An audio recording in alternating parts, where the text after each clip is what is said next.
welcome to another episode of All About That Base, the series where every week I'm going to show you ways to make awesome bases for your miniatures. And in this episode I am showing you how to make a toxic waste slime ooze base. You can call it what you like. It's bright green and it looks a bit gross. The only heads up I'll give you is please don't judge me for my painting skills at the end when I try and paint the rim of the base, because I was trying to do that with a camera in the way and it went a little bit wrong. But hopefully you'll find the rest of the tutorial useful, and I'll see you in a bit. So for this video I'm going to use a 50mm base, and I'm going to use one of the bases that's got this little lip around the edge of it. And the main reason for that is because it's quite difficult to get the still water to stick properly and not run over the edges until you've had a little bit of practice with it. So this is always good for a first try with the water effect. So the first thing you're going to want to do is position some rocks on your base. Now to do this we're going to go back to the good old Cork Bark. And what you want to do is just break off some pieces of it. You'll probably need to use pliers or scissors just to break it, because it can be quite solid, and if you try and break it with your fingers it sometimes doesn't work. And you're going to want to make pieces that you can put in the middle for your miniature to stand on. So in true Blue Peter fashion, here's one I made earlier. Now, I'd like to say that I did this for efficiency, but in actual fact, I accidentally started the tutorial without pressing record. So, this is the one I've done. So, as you can see, I've got two little rocks here that my miniature's feet are going to be pinned onto, and then just an extra rock there for a little bit of flavour. Now the next step is to add what's going to become the bubbles in your ooze. Now, I tried a couple of things for this, but by far the best thing I found is silica gel. Now, whenever you buy, well, loads of products really, you get them in board games or anything where there's a concern about humidity damaging the products, you'll get these little bags of silica gel, and if you open them up, you can see these tiny little balls. So what I'm going to do is I'm going to glue these onto the base in a few random positions. So I'm just using regular super glue, and I'm just going to put a tiny blob here, and then let's put a couple over here, and let's just drop these on into the glue however you want them to be.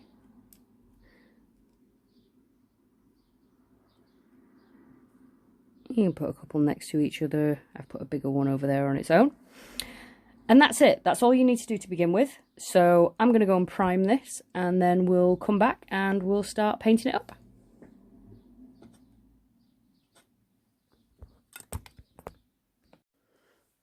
So this has now been primed in Mechanicas Standard Gray. And then what I've done is I've gone over the bit where we're going to have the ooze, and I've just covered that with Corax White, just the base paint. And you might wonder why I've done it that way round, since white is a notoriously difficult colour to paint on top of a darker colour. So the reason for that is that I wanted the really nice smooth covering on the rocks that you get from priming, and I wasn't too bothered about how white this bit was. I mean, it needed to be kind of white, but it didn't need to be Simon Cowell's teeth kind of white, if you see what I mean. So I decided to do it that way around because that was what I wanted for this particular base. So the first thing we're going to do now is just to add some dry brushing to the rocks, and I'm going to use my normal arsenal here of Skavenblight Dinge, Administratum Grey and Terminitus Stone. So we'll just quickly get this dry brushing done. So I've got my kitchen roll, a little bit of there. And as I said in my previous video, when I'm dry brushing rocks like this, I like to do it in very gradual stages. So you might not even see the difference that some of these darker paints are making, but it all contributes to a good effect in the end. So I'm going to finish that bit up and I'll be back in a minute. With the dry brushing done, the next thing we're going to do is prepare this bit for the ooze that we're going to be putting on there. So all I'm going to do is take some Vallejo model colour fluorescent green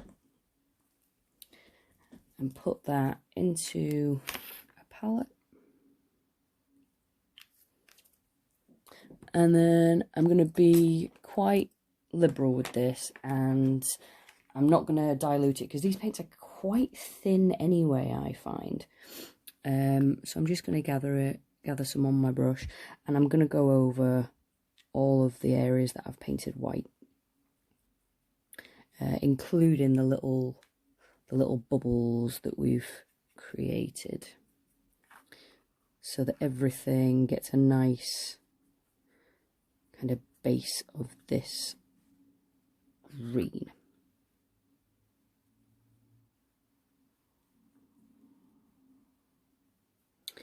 And once you've finished applying that,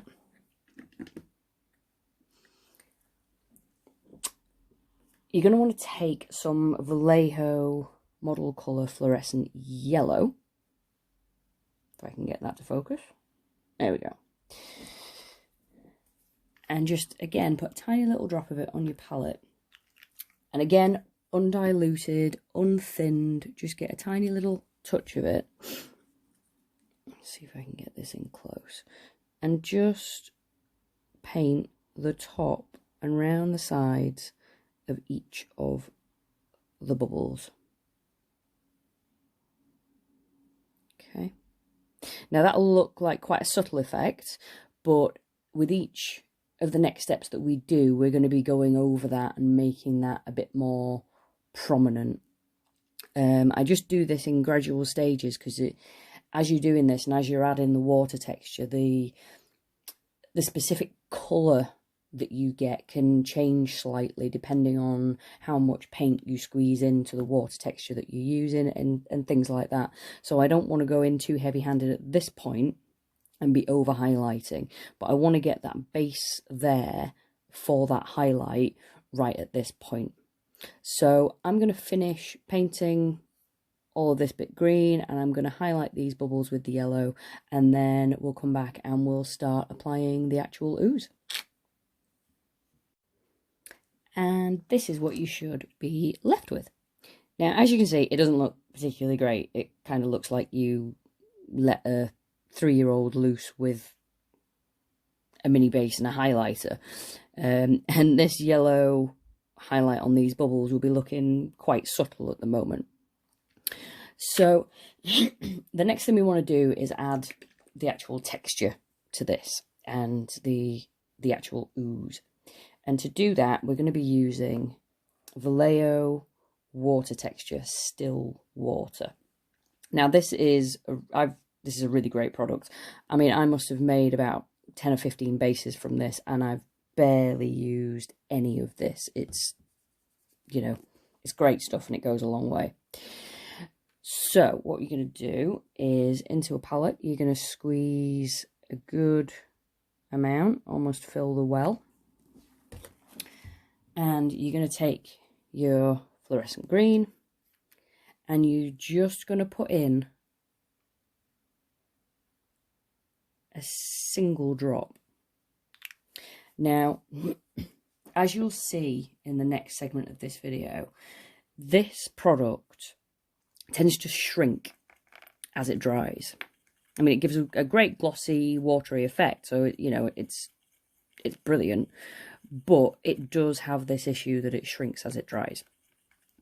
And one thing I've discovered is when you're adding paint to it, it makes the shrinkage more pronounced, and it can also cause it to crack. So with this technique, adding anything to this water texture, less is more. You only need a tiny amount of paint in it to get the effect that you want. If you put too much in, A, it shrinks too much and it cracks, and B, you lose that kind of liquid transparency of it. So once you've got this all mixed up, you're just going to take a pipette and you're going to fill up your pipette with it, and then you're just going to start dripping it on to the base. Just going around the rocks and around the bubbles, and just filling in all the big empty spaces you can see. Doesn't matter if you get it on the rocks, a little bit anyway, just because, you know, you could imagine that this is splashed up, or it'll create quite a nice effect. So just, now the reason I'm doing this flat on the table and not picking this up to show you is because this stuff is very runny. So if I hold this up at an angle, it's all just going to run off the side, and then I'll just be left with a big mess. So I'm just trying to be careful to keep it level so that I keep it all on the base. And then when you feel like you've got it almost completely covered, you can take a toothpick or a paintbrush with a nice point on it. I'm going to take a toothpick and just gently pop the bubbles that have formed. And the reason you pop these bubbles is because when these dry, they don't actually give the effect you think they will. They just leave a big gap in the texture. So all I'm doing now is I'm just moving the water around with this, just to make sure that it's filled every gap. I'll just give it a turn around, have a look. And yeah, I'm pretty happy with that. Get rid of that little bubble that's hiding under there.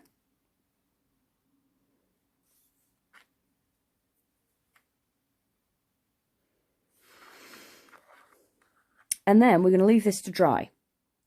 Now, I'm not sure how long this takes to dry, because I normally do this on a night and leave it overnight to dry, and I come down in the morning and it's fine. So what I'm going to do is I'm going to leave this to dry. I'm going to keep checking on it, and then in the next section of the video we'll all learn something together, because we'll know how long this takes to dry.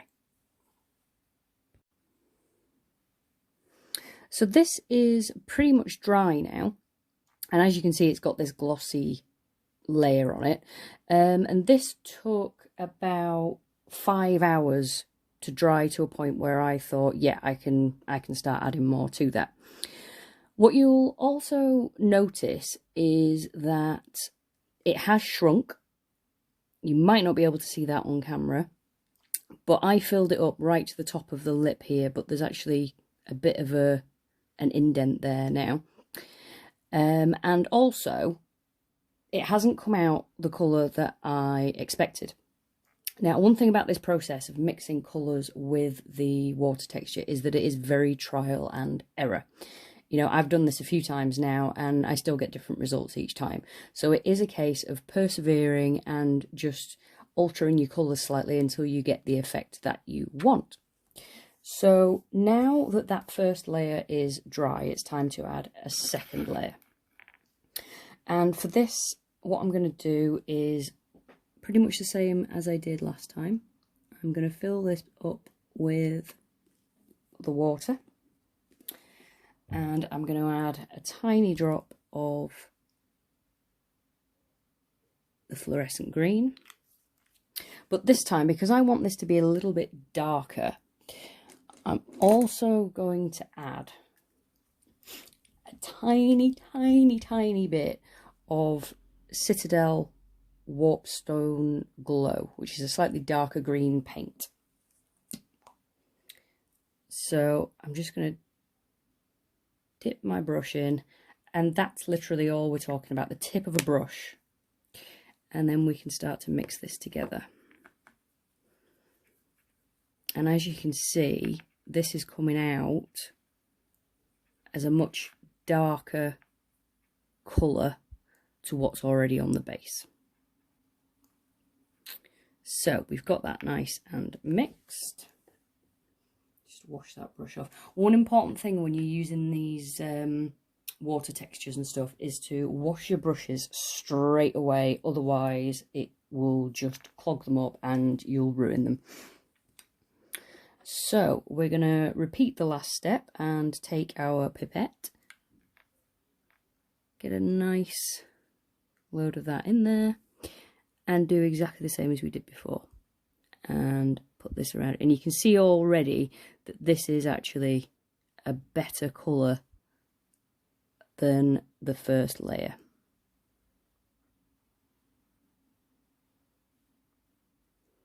And you're just dropping it round all of the bubbles and the rocks, filling in all the gaps as best you can with the pipette.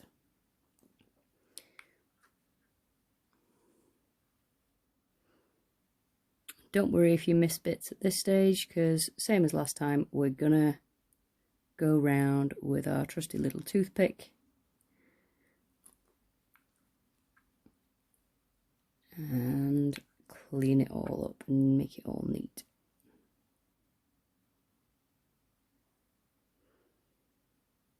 So there you go, that bit's done.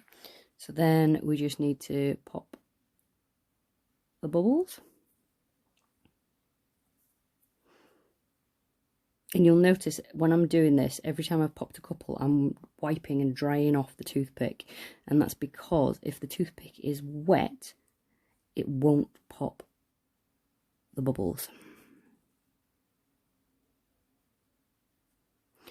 I used to know the physics behind that, about surface tension and things like that, but I've forgotten. If you're interested, you can Google it.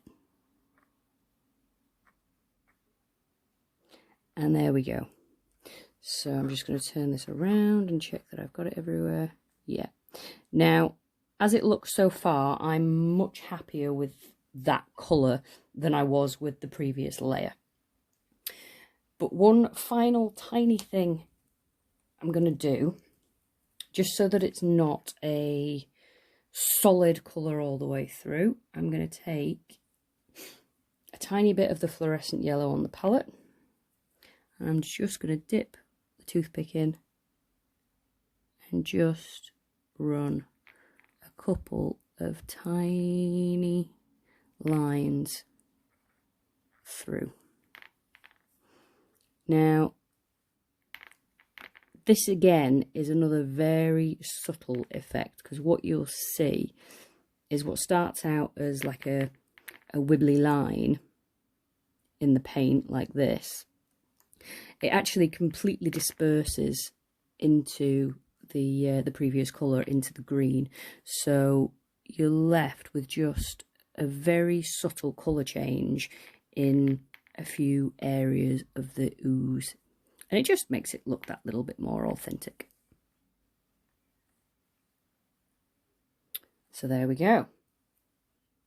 So I'm going to leave that to dry for another 6 hours or so.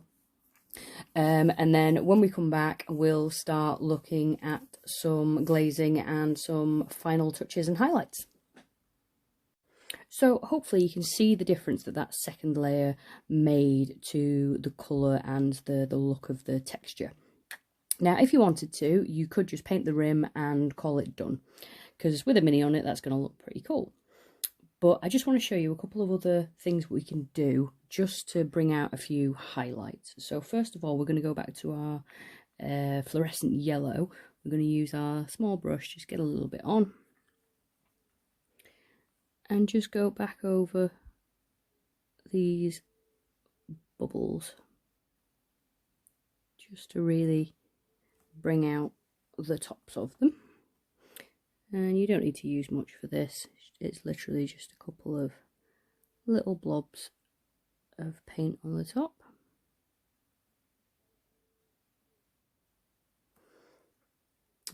And that makes that little bit of a difference. You could take it one step further if you want and put a tiny little dot of white on the top of each of those, but it depends on the aesthetic you're going for. So the next and final thing you can do, now I'm going to show you this even though it's not really relevant to this particular base, but it might be for you depending on the rocks you use. So if this was really toxic goo, it would kind of cast up and cause a glowing effect on the underside of the rocks. Now I don't have many places like that on mine that are on show, and the little ridges that I do have already got some of the ooze on them. But just in case you've got one with, say, a bigger lip hanging over than this, I'm just going to quickly show you how to make a glaze from the green. So we're going to put a little blob in there. Now I use glaze medium for this, but you can use water. Just make sure it's clean, fresh water. And we're just going to put that in. And I've done that about 3 parts glaze medium to 1 part paint. And I'm just going to mix this up.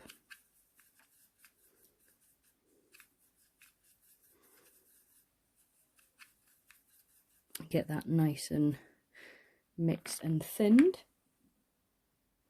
And then this is the important part when it comes to glazing. I am going to do a tutorial on glazing at some point in the future, but just for this video I'll show you quickly. You're going to get it on your brush, and then you're just going to dab it on to some kitchen roll. And then you're going to find the area that you want to glow, and you're just going to put a tiny bit on. Now, on a first coat, you're not really going to see the difference that makes. How glazes work is that you build them up in stages. So if I was going to do this all over this base, sorry, I would go around the whole thing once, let it dry, and then I would go back round and do it all again, maybe 2 or even 3 more times. And what you're doing is you're just building up tiny, tiny layers of colour so that it will look like it's glowing. So as I said, it's not really relevant to the rocks that I've put on here, but I wanted to show you that in case yours were and you wanted to know how to do it. So all that's left to do now is paint the rim. And for that, I am going to use a Baden Black from Citadel. So we're just going to get some in our palette. I'm just going to clean my hands so I don't spread green paint everywhere. And I'm going to hold this by the rock so that I'm not pressing on and getting fingerprints on the water texture. Because even though it's dry, you could still leave a fingerprint on it. So all we're going to do is paint round the rim. And once you've painted all the way around, you can call it done.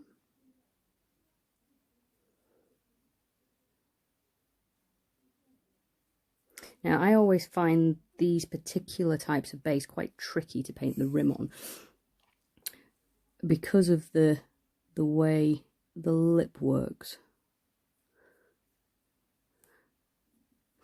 But as I think I mentioned at the beginning, once you've got the hang of how this water texture kind of flows and moves, you can actually use it on a flat base that doesn't have a lip. You've just got to be careful how you pipette it on and then how you spread it round once you have got it on the base.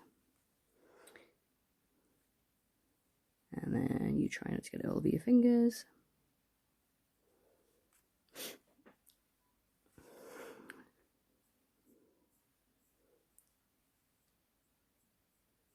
I do apologise if you can hear my cat screaming in the background.